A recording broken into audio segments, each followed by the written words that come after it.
I wonder who I still have coming in today. Let's see. Helen, daughter of the late Gerard de Narbonne. Oh, Helen! That chick's all right.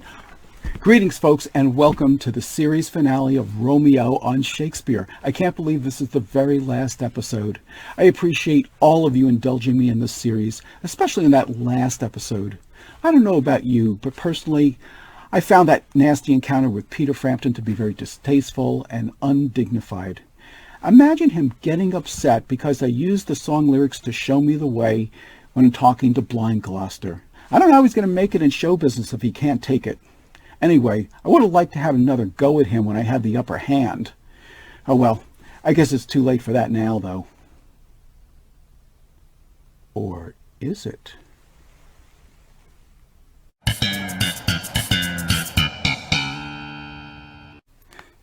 Do you know what you're talking about? Because I don't think you know what you're talking about. I can't believe you love Bertram. What a pear-shaped loser. Pardon? I might tell him that I love him. Are you confident in the I love you return? 50-50. Because if you don't get that return, that's a pretty big matzo ball hanging out there. Well, I just gotta say it once. But Bertram? Boy, he's a real bounder, isn't he? Yes, he's one of those bounders.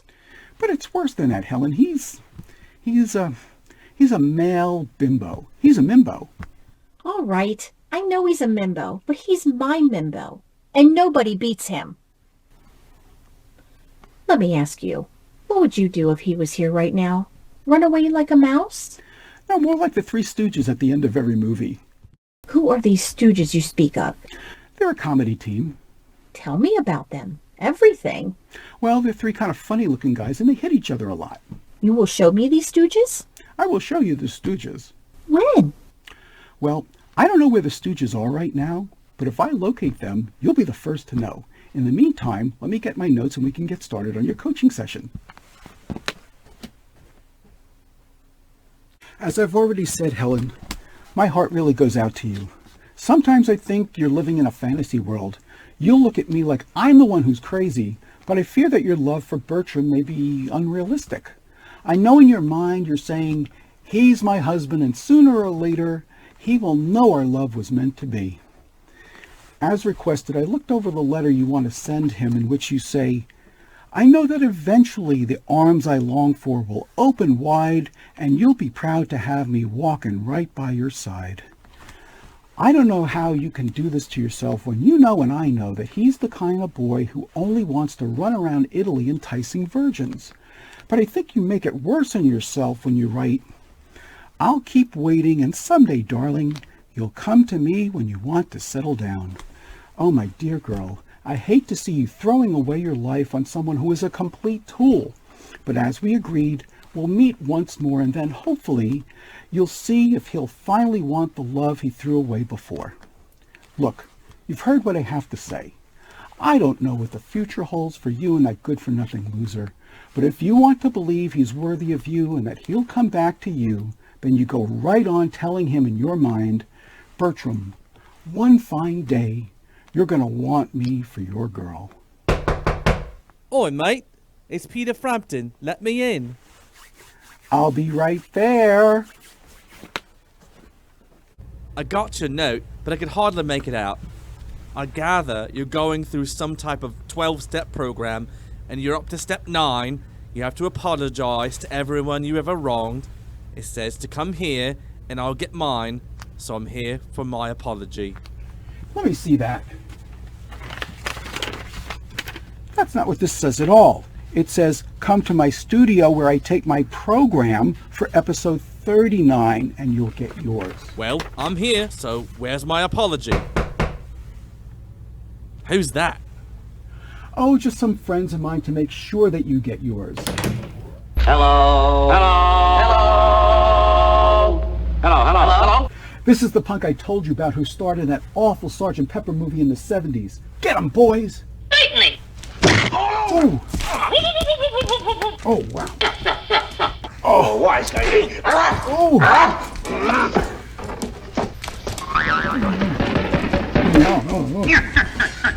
Oh!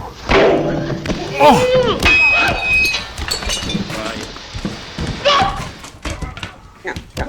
You hit me in the chin. What'd he say? I think you knocked him out. Hey, wake up and go to sleep. All right, all of you scram. Well, that's it for me. You've been great. You mean you're just gonna leave?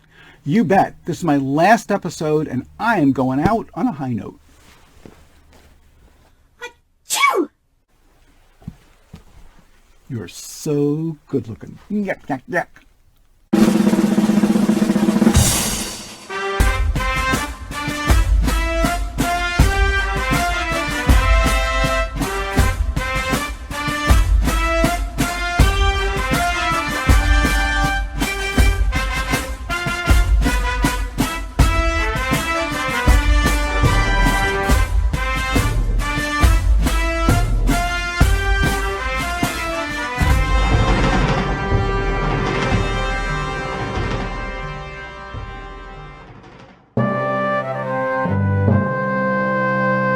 In Jane Austen's classic 1831 novel Pride and Prejudice, the haughty and proud Mr. Darcy starts out thinking that he's too high above Miss Elizabeth Bennet, but with time he comes to realize that she possesses the most admirable qualities of virtue, decency, honor, a clever wit, and an incredible intellect, and he eventually marries her. In All's Well That Ends Well, Count Bertram Rousillon starts out thinking that he's too high above the orphaned Helen de Narbonne, yet with time he comes to appreciate her virtue, decency, honor, and cleverness, and he eventually marries her. So let's take a look at the plot. Helen is the daughter of the recently deceased physician Gerard de Narbonne. Unfortunately, because she is a low-born domestic servant, she becomes the ward of the kindly French-Spanish Countess Rousillon, who thinks of Helen as a daughter. A ward is usually an orphaned adult placed under the protection of a legal guardian. She is in love with the Countess's son Bertram, but he's very indifferent toward her because he thinks she's beneath him. He leaves for Paris to replace his late father as an attendant to the ailing King of France. Helen longs to be near Bertram and decides to follow him under the pretext of offering the king her services as a healer, since her late father left her his most effective remedies. The king is skeptical, but Helen stakes her life that her cure will restore the king's health, saying that if he dies, she agrees to be put to death. Fortunately, the king recovers and makes good on his promise to Helen that since she saved his life, she may choose a husband among any of his courtiers. The king assembles his court, and not surprisingly, Helen chooses Bertram.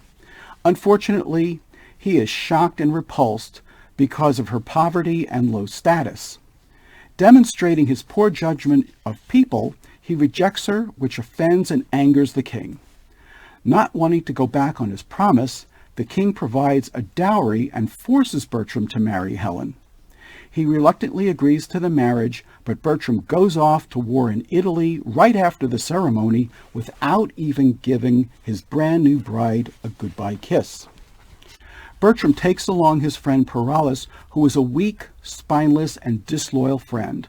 And even though Helen, the French Lord Lafeu, Countess Rousillon, her fool Lavache, and the two Lord Domains all realize that Paralis is a boastful coward, Bertram thinks well of him, demonstrating once again his poor judgment in people's characters. Bertram says that he will only consider Helen to be his wife if she can become pregnant with his child and get his family ring from him. Depressed and dejected, Helen decides to return to the Countess, who is now also her mother-in-law. The Countess is absolutely horrified at what her son has done and treats the virtuous, humble, and wronged Helen as her own child in Bertram's absence. Meanwhile, Bertram is fighting the wars in Italy along with the king's sons. At the same time, he becomes very attracted to the impoverished local noblewoman's virgin daughter Diana, who is aware that he doesn't care for his wife. The two Lord Domains are amazed that Bertram is so taken in by his cowardly friend Paralis that they urge Paralis to cross into enemy territory and fetch a drum which was lost in battle. While searching for the drum, a bunch of his comrades, posing as enemy soldiers, kidnap Paralis, blindfold him, and with Bertram in attendance, get him to betray his friends and to surrender a letter warning Diana about Bertram's lascivious nature. After missing her husband, Helen decides to follow Bertram to Italy. When she arrives, she befriends Diana and makes arrangements to trade places with her, whom Bertram is trying to take to bed. On Helen's advice, Diana gets Bertram's ring in exchange for her virginity. After Bertram reluctantly agrees to part with his ring, Diana trades his ring for one of Helen's. As a result of this bed trick, also known as the old switcheroo, Helen consummates their marriage and gains his ring without Bertram even realizing it. Even though Paralis knows that the jig is up, he's relieved just to be alive and decides to reinvent himself and seeks redemption by admitting his fall from grace to Lord Lafeu, who agrees to assist him in his redemption. After Helen decides to fake her own death, Bertram thinks he's free of her and returns home to France. He tries to marry Lord Lafeu's daughter, but Diana shows up and causes a ruckus in the king's court, claiming that she was seduced by Bertram. When Lafeu hears about this report, he breaks off the engagement between his daughter and Bertram. Suddenly, Helen appears alive and well in the court. She explains how the rings were exchanged and announces that she's fulfilled her husband's challenge because she is carrying his child. Bertram is so impressed by everything that Helen did to win him that he promises to love her. Thus, the play concludes with the king delivering this epilogue. The king's a beggar, now the play is done. All is well ended, if this suit be won, that you express content, which we will pay, with strife to please you, day exceeding day. Ours be your patience then, and yours our parts. Your gentle hands lend us, and take our hearts. When we return, we'll look at some of the remarkable characters in All's Well That Ends Well. Many critics agree that All's Well That Ends Well is a problem play. Well, if that's true, the problem stems from flaws in two of the main characters. First, we have our heroine, Helen, who I've also seen referred to as Helena and Helena, but I'm not sure why. I decided to go with Helen, which is how she's listed in the Complete Works of William Shakespeare, Oxford edition. Helen is the daughter of Dr. Gerard de Narbonne, a renowned physician who passed away 6 months earlier. As a result, Helen is an orphan and becomes the ward of the Countess of Roussillon, who thinks the world of Helen, even though Helen is comparatively low-born and works as a gentlewoman for the Countess. What we know about Helen is that she is young, fair, wise, humble, and good. In fact, most people would agree that she's too good for the Countess's good-for-nothing son, Bertram. Bertram's father has also recently died, and he's now become the ward of the King of France, whom his father had previously served. At the beginning of the play, the king is gravely ill and near death. Helen uses her late father's skills and medicines to save the king's life, and in exchange, he agrees to allow her to pick the husband of her choice. Naturally, she picks Bertram, who doesn't want to have anything to do with her, and he flat out refuses to marry her. It's only after he faces the king's wrath that he changes his tune, even though he's determined to pretend she doesn't exist. Most people hate Bertram because he decides against the king's will to go to Italy to fight in wars rather than act as a husband to Helen. Not only that, but along with his cowardly companion Paralis, he spends his time in Florence seducing virgins. The main problem in the play is that Helen loves Bertram, the audience hates Bertram, and even after Helen outsmarts him and he says he will be a true husband to her at the end of the play, we don't really believe him, and we still don't understand what she sees in him in the first place. But in doing some research, let me see if I can help you come to terms with this character. Bertram is about 21 years old when his father dies. Without any say in the decision, he is instantly ordered by the king to marry Helen, whom he already knows and has not developed any feelings for. Yes, she is too good for him, even though he thinks the opposite is true. And we see that he makes terrible and reprehensible decisions. But he's only 21 years old. Think about all the mistakes you made when you were 21 years old. Bertram is immature, self-centered, and like most 21-year-old men, obviously not ready for marriage, but I'm sure he'd like to think that when he is ready, he would have a say in picking his own spouse. Let's also remember that Helen is very wise and mature, but she doesn't really understand Bertram yet either. So let's give this couple the benefit of the doubt, because it's Helen's clever ingenuity and persistence that eventually helps Bertram realize what a great cat she really is. When Helen goes to Italy, she meets Diana and her widowed mother. These women band together to outsmart Bertram.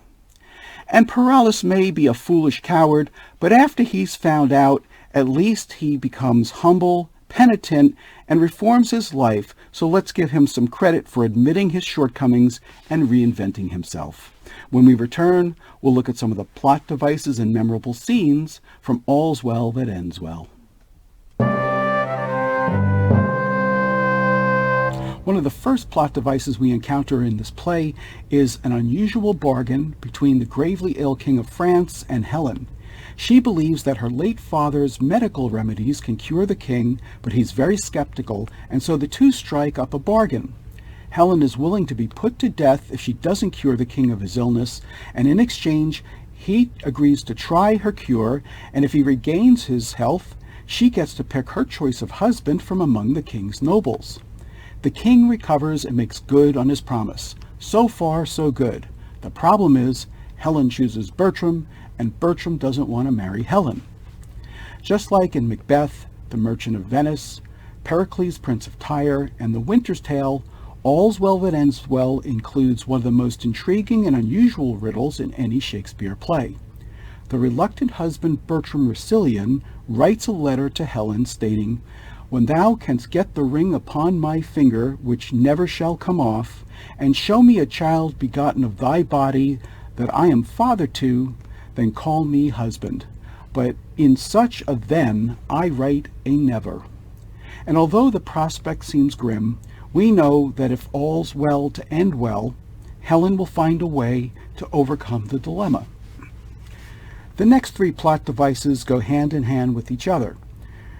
They are the bed trick, the dead trick, and the ring trick. The bed trick involves Diane being willing to tell Bertram she will sleep with him in exchange for his family ring, and Helen taking her place and becoming pregnant by her lascivious husband without him even realizing it. The dead trick involves Helen spreading word that she is dead and Bertram falling for it.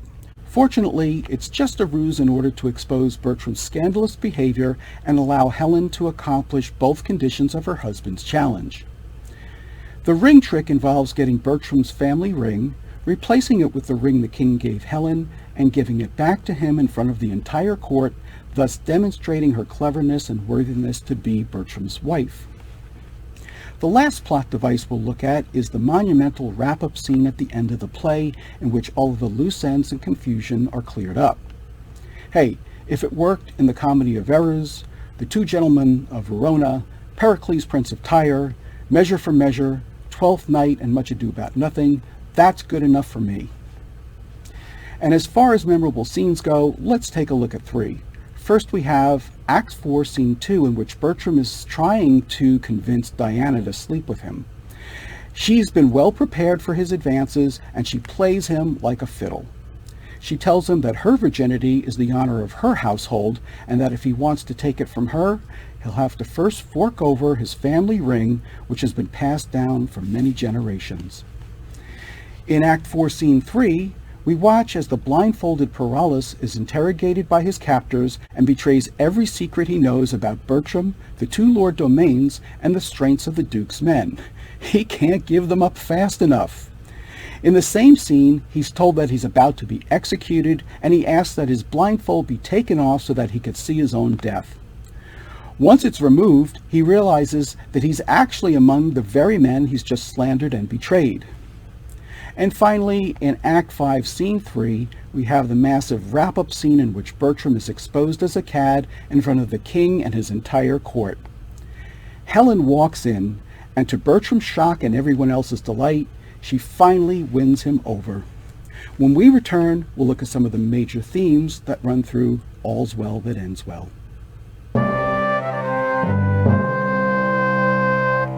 Chastity and lechery are two prevalent themes battling one against the other in All's Well That Ends Well.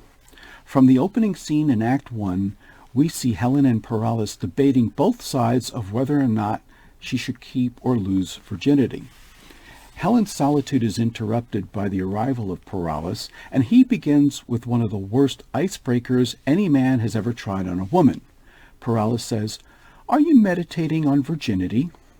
A word to the wise: if you're trying to impress a woman, I recommend you say something that's more likely to generate a positive response, such as Dilbert cartoonist Scott Adams' ultimate pickup line, "Criticism completes me."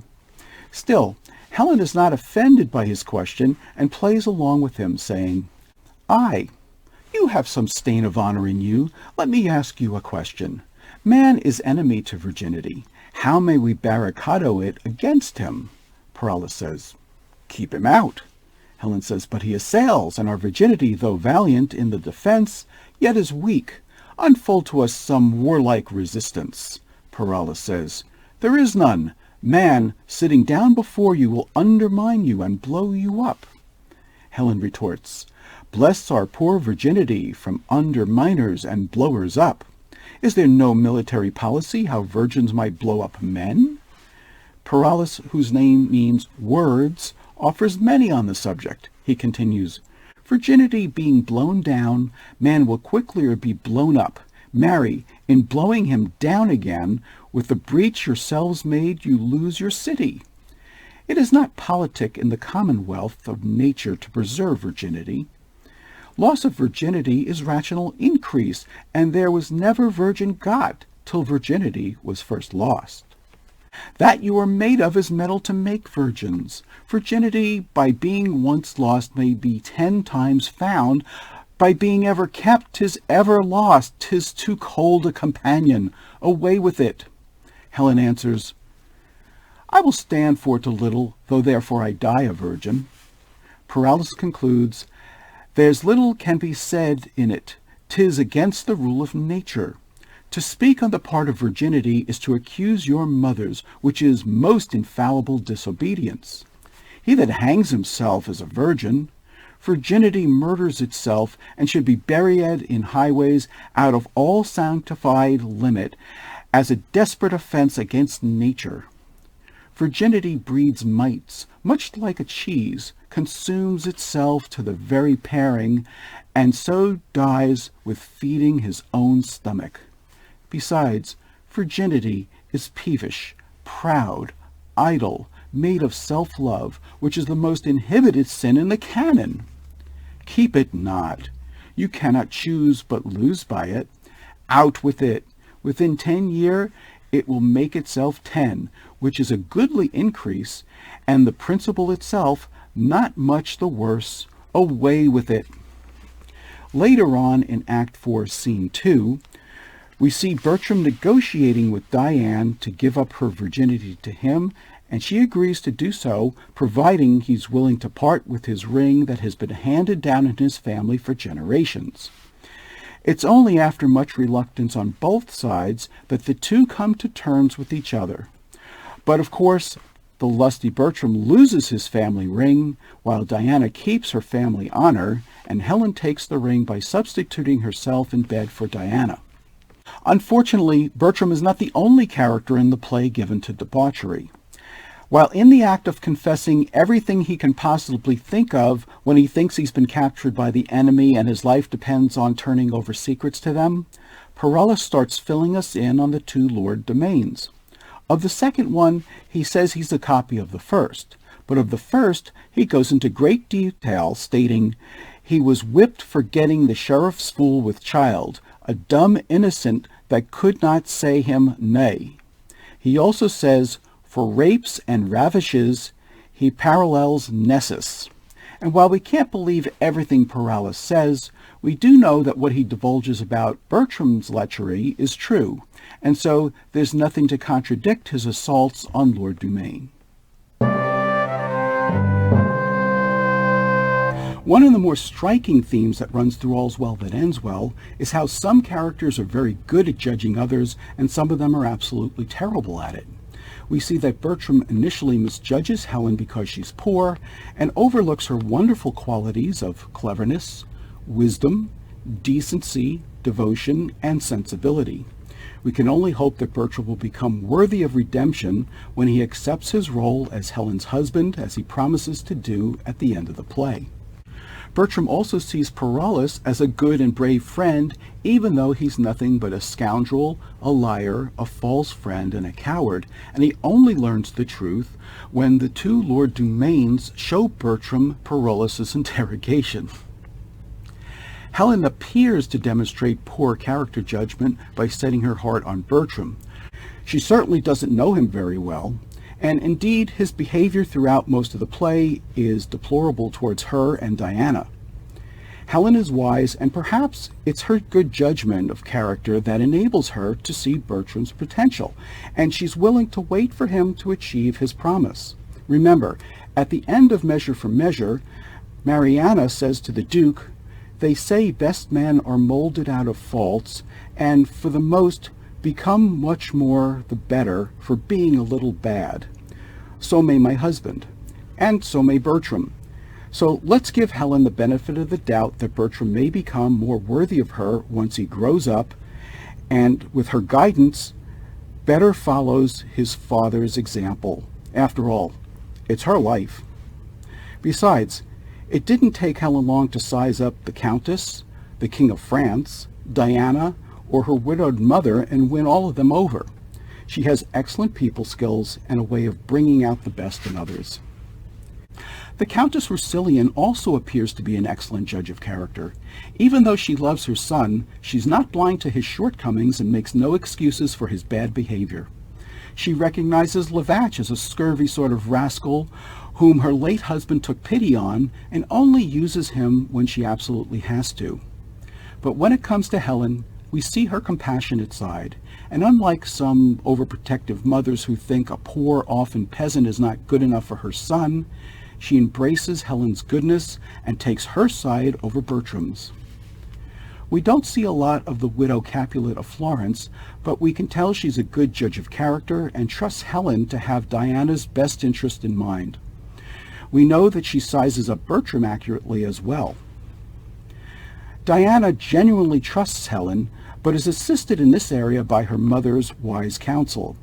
She's a bit naive, so their protective supervision of her comes in handy to keep her from becoming just another one of Bertram's conquests. The King of France is also a good judge of Helen and Lefew's characters, even though he's a little wary of their recommendations. He catches on to Bertram's lecherous shortcomings pretty quickly. He's very cautious about Diana at the beginning, but eventually he realizes that her evasiveness is just a ploy to help Helen fulfill Bertram's challenge, and the king rewards Diana handsomely with a large dower at the end. And Lord Lefew demonstrates good judgment in Helen by recommending her to the king. He's taken in initially by Bertram, but wisely withdraws his willingness to allow him to marry his daughter Maudlin.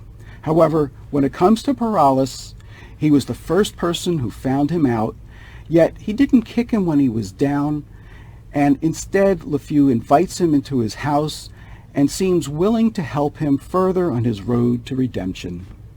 When we return, we'll look at some of the most powerful lines in All's Well That Ends Well. There may be some problems with the character flaws in this play, but there are no problems with the many spectacular and moving lines in All's Well That Ends Well. Let's first get acquainted with the Countess, who strives to give her son Bertram some sage advice before leaving to serve the King of France. In Act 1, Scene 1, she tells him, Be thou blessed, Bertram, and succeed thy father in manners as in shape. Thy blood and virtue contend for empire in thee, and thy goodness share with thy birthright. Love all, trust a few, do wrong to none. Be able for thine enemy rather in power than use, and keep thy friend under thine own life's key. Be checked for silence, but never taxed for speech. What heaven more will, that thee may furnish, and my prayers plucked down fall on thy head. Farewell, my lord. There's something very endearing about a dear, sweet young woman expressing her unrequited love. Here is Helen again in Act 1, Scene 1, deifying Bertram and seeing him almost as great as the sun above her. Oh, were that all! I think not on my father, and these great tears grace his remembrance more than those I shed for him. What was he like? I have forgot him. My imagination carries no favor in it but Bertram's. I am undone. There is no living, none, if Bertram be away. 'Twere all one that I should love a bright particular star and think to wed it. He is so above me. In his bright radiance and collateral light must I be comforted, not in his sphere. The ambition in my love thus plagues itself. The hind that would be mated by the lion must die for love. 'Twas pretty, though plague, to see him every hour, to sit and draw his arched brows, his hawking eye, his curls in our heart's table. Heart too capable of every line and trick of his sweet favor. But now he's gone, and my idolatrous fancy must sanctify his relics. A little later on in Act 1, Scene 1, Helen decides to take responsibility for her own success and strategizes on going to see Bertram under the guise of trying to cure the ailing King of France. She says, "Our remedies oft in ourselves do lie, which we ascribe to heaven. The fated sky gives us free scope, only doth backward pull our slow designs when we ourselves are dull. What power is it which mounts my love so high that makes me see and cannot feed mine eye? The mightiest space in fortune nature brings to join like likes and kiss like native things. Impossible be strange attempts to those that weigh their pains and sense, and do suppose what hath been cannot be. Whoever strove to show her merit that did miss her love. The king's disease, my project may deceive me, but my intents are fixed and will not leave me." But before Helen goes, the Countess confronts her and relentlessly asks her if she loves Bertram. Here's Helen in Act 1, Scene 3 saying, "Then I confess, here on my knee before high heaven and you, that before you and next unto high heaven, I love your son. My friends were poor but honest, so's my love. Be not offended, for it hurts not him that he is loved of me. I follow him not by any token of presumptuous suit, nor would I have him till I do deserve him, yet never know how that desert should be. I know I love in vain, strive against hope, yet in this captious and untenable sieve, I still pour in the waters of my love, and lack not to lose still. Thus, Indian-like, religious in mine error, I adore the sun that looks upon his worshipper, but knows of him no more. My dearest madam, let not your hate encounter with my love for loving where you do. But if yourself, whose aged honor cites of virtuous youth, did ever in so true a flame of liking wish chastely and love dearly, that your Diane was both herself and love, oh, then give pity to her, whose state is such that cannot choose, but lend and give where she is sure to lose, that seeks not to find that her search implies, but riddle-like lives sweetly where she dies. And let's look at Diana in Act 4, Scene 2, who discovers that she was well advised by her mother about how phony Bertram's come-ons to her would be. My mother told me just how he would woo, as if she sat in his heart. She says all men have the like oaths. He had sworn to marry me when his wife's dead. Therefore, I'll lie with him when I am buried. Since Frenchmen are so braid, that means deceitful, marry that will, I live and die a maid. Only in this disguise I think it no sin to cozen him that would unjustly win. Fortunately, Diana had a good positive support base surrounding her, or she very likely might have fallen for Bertram's overtures. And finally, in Act 4, Scene 2, we see Paralis express his relief that he's still alive after thinking he was about to be executed by his enemies. And even though his friends all know him to be a coward and a liar, he plans to reinvent himself as a much more humble and decent man. Yet am I thankful. If my heart were great, 'twould burst at this. Captain, I'll be no more. But I will eat and drink and sleep as soft as captain shall. Simply the thing I am shall make me live. Who knows himself a braggart, let him fear this, for it will come to pass, that every braggart shall be found an ass. Rust sword, cool blushes, and Paralis lives safest in shame. Being fooled by foolery thrive, there's place and means for every man alive. Leave it to Shakespeare to find and point out the good even in a cowardly liar and fool. When we return, we'll look at some of the major turning points in All's Well That Ends Well and correlations to some of the other Shakespeare plays. I don't want to forget to tell you that upon completion of this series, there'll be an ebook published called Romeo and Shakespeare, which will be a companion piece to this series. As we take a look at 3 key turning points, we'll begin in Act 1, Scene 3, when Helen is forced to admit out loud to the Countess Rousillon that she is in love with her son Bertram. At first, she feels shame because of her low birth and fears she'll be thrown out onto the street.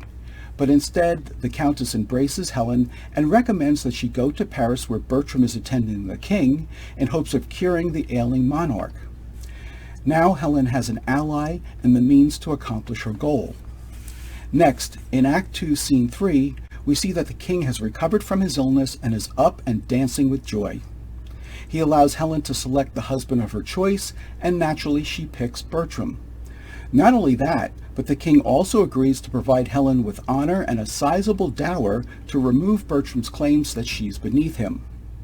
And finally, in Act 4, Scene 3, we watch as Diana gets Bertram to give up his family ring in exchange for her virginity. Diana gives the ring to Helen. Helen switches places with Diana and sleeps with her husband and becomes pregnant by him. Having both Bertram's ring and baby fulfills his obligation and earns Helen the right to call him her husband. Since this was the last Shakespeare play in the series, it seems only natural that there would be the most correlations to all of the other Shakespeare plays, and that certainly turned out to be the case. At the beginning of the play, Helen and Bertram are each mourning for their respective fathers, and the Countess is mourning the death of her husband. In Twelfth Night, both Viola and Olivia are mourning the death of their fathers and brothers. At the beginning of Hamlet, the title character is mourning for the loss of his father, and in Love's Labour's Lost, the Princess of France mourns the death of her father at the end of the play.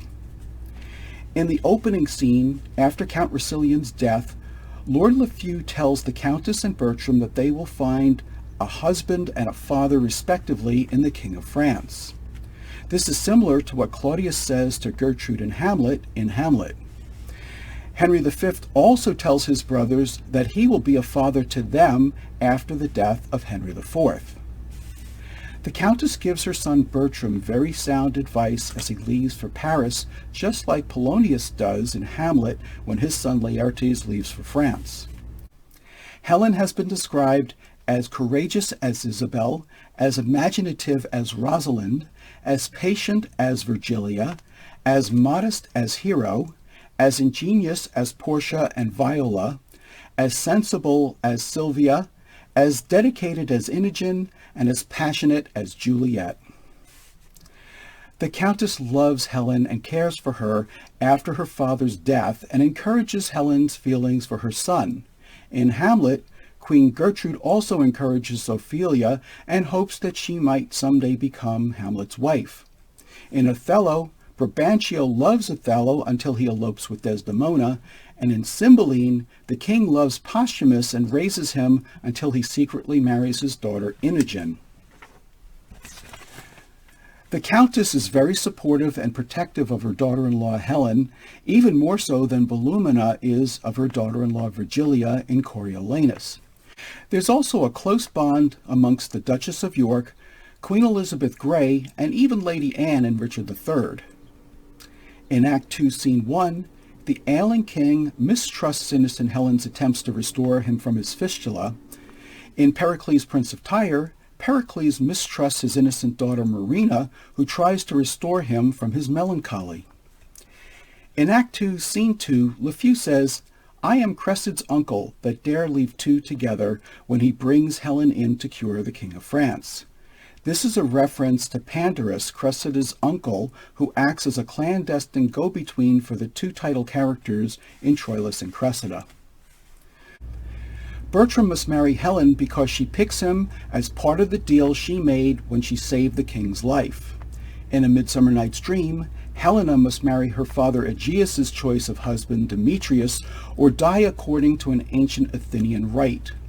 In The Merchant of Venice, Portia must marry whoever selects the correct chest according to her father's will, and in The Two Noble Kinsmen, Emilia must marry whoever wins a match for her, and the loser must die. Lavache the clown amuses the Countess Racilian by demonstrating that he can remain non-committal to any question by simply uttering the exclamation, "Oh, Lord, sir." In Twelfth Night, Feste the Jester amuses Olivia by proving her a fool because she's mourning for her brother's soul, who she believes to be in heaven. Lavache also says that he wants to marry Isabel because he's driven by the flesh. This is similar to Touchstone wanting to marry Audrey in As You Like It because man has his desires. In Act 2, Scene 5, LeFou calls out the coward Parolles just like the Lord Chief Justice does of Falstaff in Henry IV, Part 2. In Act 2, Scene 5, Parolles says he knows not how he offended LeFou, just as Oswald says to Cornwall about Kent in King Lear. Helen goes to Paris to follow Bertram, the man she loves. Hermia goes into the Athenian woods to follow Demetrius in A Midsummer Night's Dream. Julia goes into the forest to follow Proteus, and Sylvia goes into the same forest to follow Valentine in The Two Gentlemen of Verona. Portia goes to the Venice court to follow Bassiano, her husband, in The Merchant of Venice, and Imogen goes to Milford Haven to meet her husband Posthumus in Cymbeline. In Act 4, Scene 5, Lavache says that he serves the Black Prince, meaning the Prince of Darkness, or Satan. However, in Edward III, Edward's son Ned is known as the Black Prince. He also becomes Richard II's father. Lord LeFou calls out the braggart Parolles, knowing him to be a fool, just like Friar Lodovick, a.k.a. Duke Vincenzio, does to Lucio in Measure for Measure. Helen goes as a pilgrim bound for religious sanctuary at the shrine of Saint Jacques le Grand. In Measure for Measure, Isabel is a novice of the Order of St. Clair. In Pericles, Prince of Tyre, Thaisa becomes a votress of the Temple of Diana in Ephesus, and in The Comedy of Errors, Emilia becomes the abbess of the Ephesian Priory. Diana, her mother, and Mariana all join with Helen to thwart the bad Bertram's exploits. This is like Mariana and Isabel thwarting Lord Angelo in Measure for Measure, Mistress Quickly, Mistress Ford, and Mistress Page thwarting Falstaff in The Merry Wives of Windsor, and the Duchess of York and Queen Elizabeth standing up to the evil Richard III. Diana's last name is Capulet and is descended from that house, which is also Juliet's last name in Romeo and Juliet. Also, in Twelfth Night, Sir Andrew Aguecheek had a grey horse named Capulet.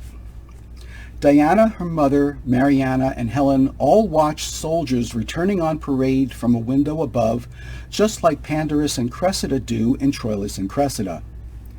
Parolles shows himself to be a fraud, liar, and coward in front of his friends, like Falstaff does in Henry IV Parts 1 and 2, in front of Ned Poins and Prince Hal, and also in The Merry Wives of Windsor in front of virtually the entire company. Also, when Parolles is slandering his friends who are listening in, they can hardly restrain themselves from striking him. This is similar to Sir Toby Belch watching Malvolio talk about him behind his back in Twelfth Night. When Bertram discovers that Parolles is a phony, he says, "A plague on him." In Twelfth Night, Sir Toby Belch says, "A plague of these pickle herring." And in Romeo and Juliet, the dying Mercutio says, "A plague of both your houses." In Act 4, Scene 3, Parolles says that Captain Dumaine got the sheriff's fool with child, a dumb innocent that couldn't say him nay. This is like Lancelot Gobbo in The Merchant of Venice with the Moor, Lucio in Measure for Measure with Kate Keepdown, supposedly Archite in The Two Noble Kinsmen with the Lord Stewart's daughter, and with Don Armado in Love's Labour's Lost with Jacquinetta. Parolles shows himself to be a false friend to Bertram, like Falstaff does to Hal in Henry IV Part 2, like Sir Toby Belch does to Sir Andrew Aguecheek in Twelfth Night, like Proteus does to Valentine in The Two Gentlemen of Verona, like Iago does to Othello, Michael Cassio, and Rodrigo in Othello, like Enobarbus does to Mark Antony and Antony and Cleopatra, and like Rosencrantz and Guildenstern do to Hamlet. When Parolles is revealed as a fraud, he vows to live a better life, as does Cardinal Wolsey in Henry VIII, but unlike Pistol at the end of Henry V, who says he'll revert back to his cut-purse ways. Bertram is given a second chance to wed Lafayette's daughter Magdalen after Helen is believed dead, but eventually ends up married to Helen. In Much Ado About Nothing, Claudio is given a second chance to wed Hero's cousin after Hero is believed dead, but eventually ends up married to Hero. The king questions Diana about Helen's ring, just like Cymbeline questions Iachimo about Imogen's bracelet. The king also gets angry with Diana for being evasive about the bed trick, just like Aeschylus does with Mariana in Measure for Measure. Diana is accused of being a strumpet, but that's false. In Much Ado About Nothing, Hero is accused of being a common stale, but that's false too. In Measure for Measure, Mariana is accused of being unchaste, but we know that that's also false. At the end of the play, Helen, who is believed to be dead, miraculously appears alive, just like Thaisa in Pericles, Prince of Tyre, Amelia in The Comedy of Errors, Hermione in The Winter's Tale, Hero in Much Ado About Nothing, Ned in Edward III, and Claudio in Measure for Measure. There are also some biblical correlations in All's Well That Ends Well. The prideful Captain Parolles bears many similarities to the prodigal son, and although he returns to Lord Lafayette instead of to his own father, he does so humbly and penitently, and Lafayette takes pity on him and helps him to redeem himself. In Act 4, Scene 5, Lavache tells Lafayette, "I am for the house with the narrow gate, which I take to be too little for pomp to enter. Some that humble themselves may, but many will be too chill and tender, and they'll be for the flowery way that leads to the broad gate and the great fire." This is a direct correlation to St. Matthew chapter 7, verses 13 and 14, which reads, "Enter ye at the narrow gate, for wide is the gate, and broad is the way that leadeth to destruction, and many there are who go in thereat. How narrow is the gate, and strait is the way that leads to life, and few there are that find it." And finally, there is also a biblical story in Genesis chapter 38 about Judah, the father of Onan, who was killed for spilling his seed. Unbeknownst to Judah, after his wife's death, he sleeps with his dead son's widow and impregnates her. In exchange, he gives her a ring, a bracelet, and a staff. 3 months later, Judah is told that his daughter-in-law Thamar had become a prostitute and is with child. But just before she's about to be burned, she sends to Judah saying, "By the man to whom these things belong, I am with child. See whose ring and bracelet and staff this is." And her life was spared. So there you have it. I hope I didn't miss too many correlations, but it just goes to show that the deeper you look at Shakespeare's work, the more new tidbits you'll discover. When we return, we'll look at some of the remarkable actors in the 1981 BBC Shakespeare version of All's Well That Ends Well. Before we look at some interesting facts about All's Well That Ends Well, I want to make sure that I leave you with some valuable resources and reference tools for you to pursue your love of Shakespeare even further. First, I highly recommend the second edition of the Oxford Shakespeare, The Complete Works, unless a newer version is released. It contains every known work that Shakespeare ever wrote or contributed to, including his plays, sonnets, and long poems. I first developed my love of Shakespeare by reading Tales from Shakespeare by Charles and Mary Lamb, which was written in the early 1800s. It contains very abbreviated versions of 20 of Shakespeare's plays, recounted by the authors in their own words. It's an excellent introduction for anyone that you'd like to see develop an appreciation for William Shakespeare's plays. There are some incredible online resources, especially on YouTube. First and foremost, I encourage you to watch Tim Nance of Nance Notes and Narwhals, who has done exceptionally entertaining and educational videos on all of Shakespeare's plays, sonnets, and poetry, in addition to many other literary masterpieces by other writers.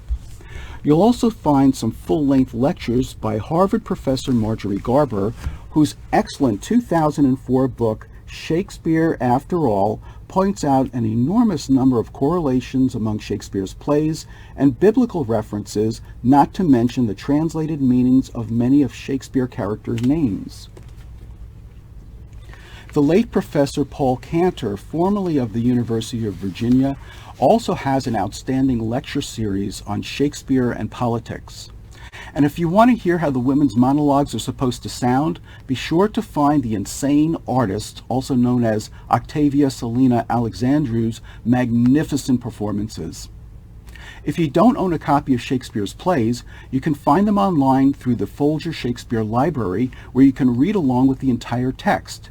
And if you're still confused with some of the meanings, try using litcharts.com, where you can compare the actual text to the side-by-side modern translations of Shakespeare's plays.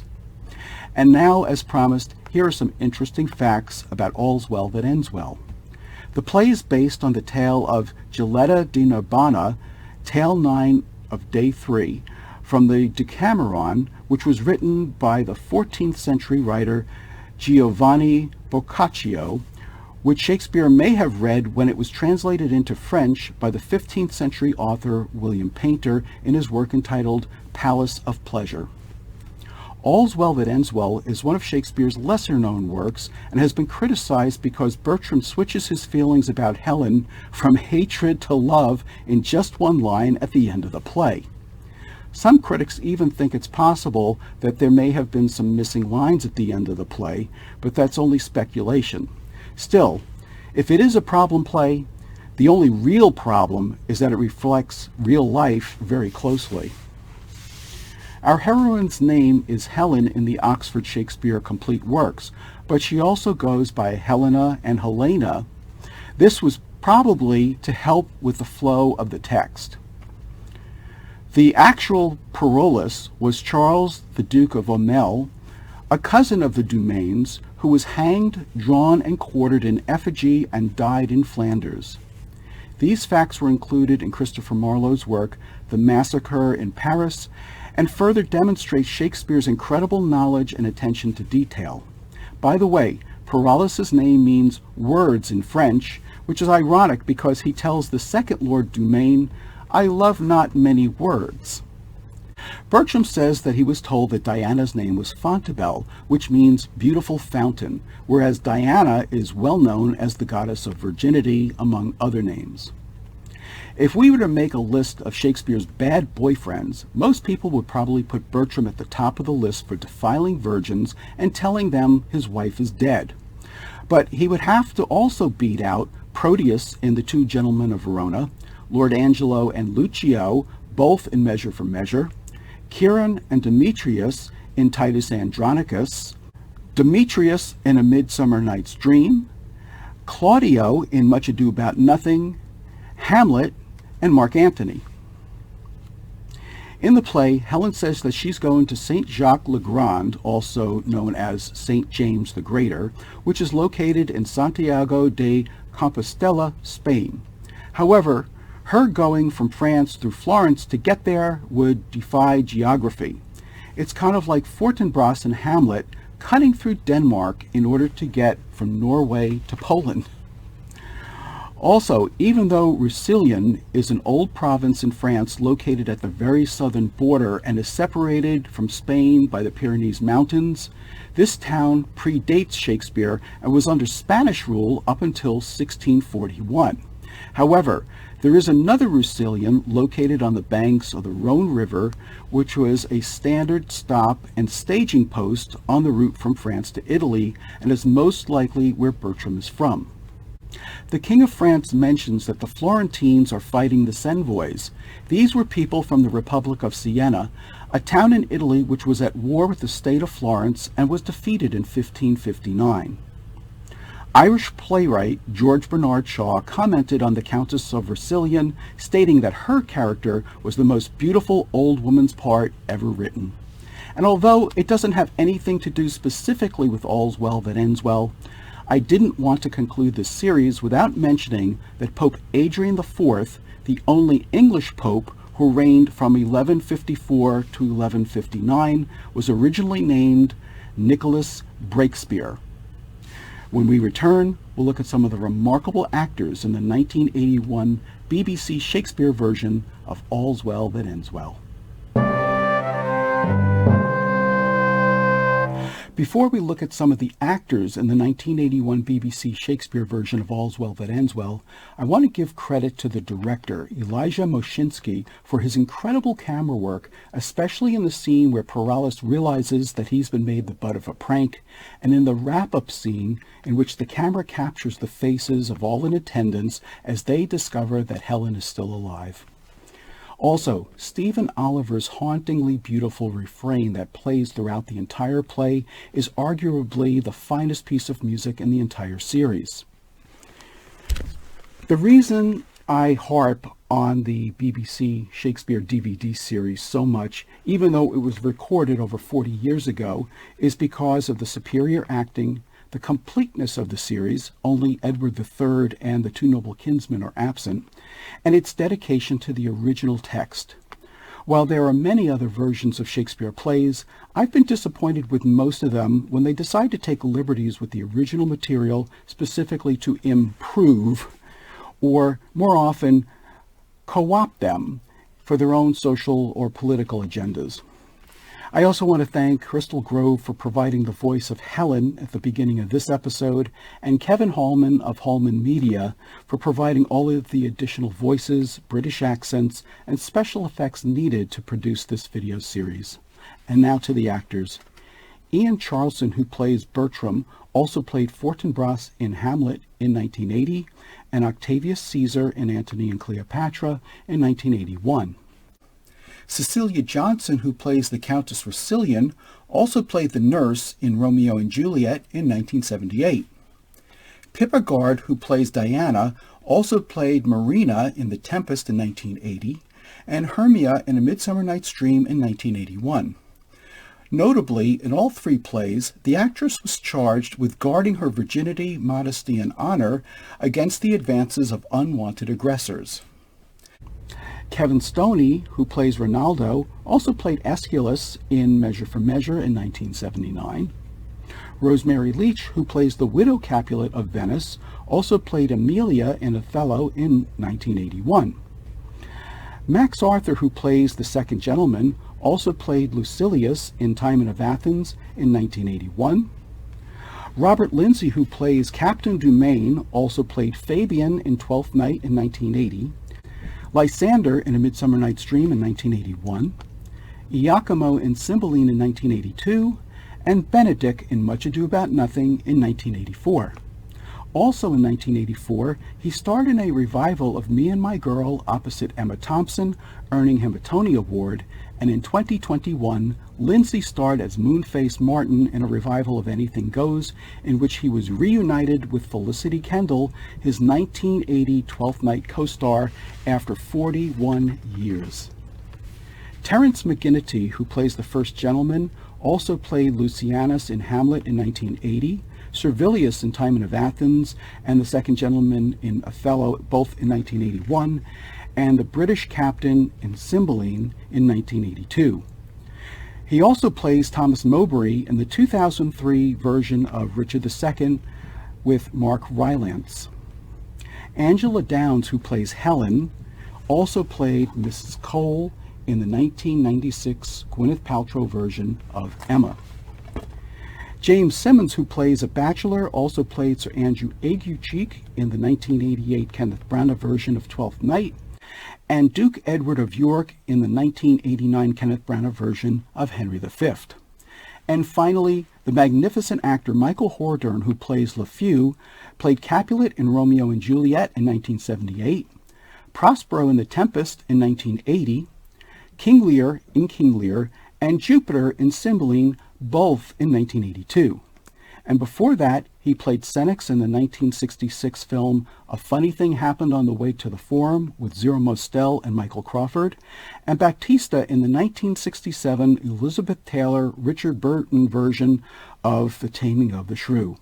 Now, stay tuned for today's trivia challenge, which is called Title Characters. All right, and now it's time for today's trivia challenge, which is called Title Characters. Identify the Shakespeare play by these title characters whose names don't appear in the titles. Number 1, Valentine and Proteus. Number 2, Alice Ford and Margaret or Meg Page. And number 3, Archite and Palamon. When we get back, I'll give you the answers, and we'll wrap up with some relevant lessons from All's Well That Ends Well. Okay, let's see how you did on today's trivia challenge called Title Characters. You are to identify the Shakespeare plays by these title characters whose names don't appear in the titles. Number 1, Valentine and Proteus. They are the two gentlemen of Verona. Number 2, Alice Ford and Margaret or Meg Page. They are the Merry Wives of Windsor. And number 3, Archite and Palamon. They are the two noble kinsmen. Now, let's wrap up with some relevant lessons from All's Well That Ends Well. First, be persistent. Success is a little like wrestling a gorilla. You don't rest when you get tired. You rest when the gorilla gets tired. Second, when looking for love, make sure that you're evaluating your spouse against the right qualities, such as virtue, decency, intelligence, selflessness, and trustworthiness. And finally, be patient and persevere. Anything worth having is worth waiting for. Remember that in the confrontation between the rock and the stream always wins. Not with strength, but with persistence. And I want to say thank you to my wonderful 88-year-old Aunt Norma for being my greatest encourager and inspiration for this series. I'm Dave Romeo, and thank you for watching the series finale episode of Romeo and Shakespeare. I truly hope you found these episodes as entertaining to watch as they were to make. Of course, one of the best things about Shakespeare's plays is that you can watch them over and over again and always learn something new. And so I hope you'll enjoy re-watching these episodes as well.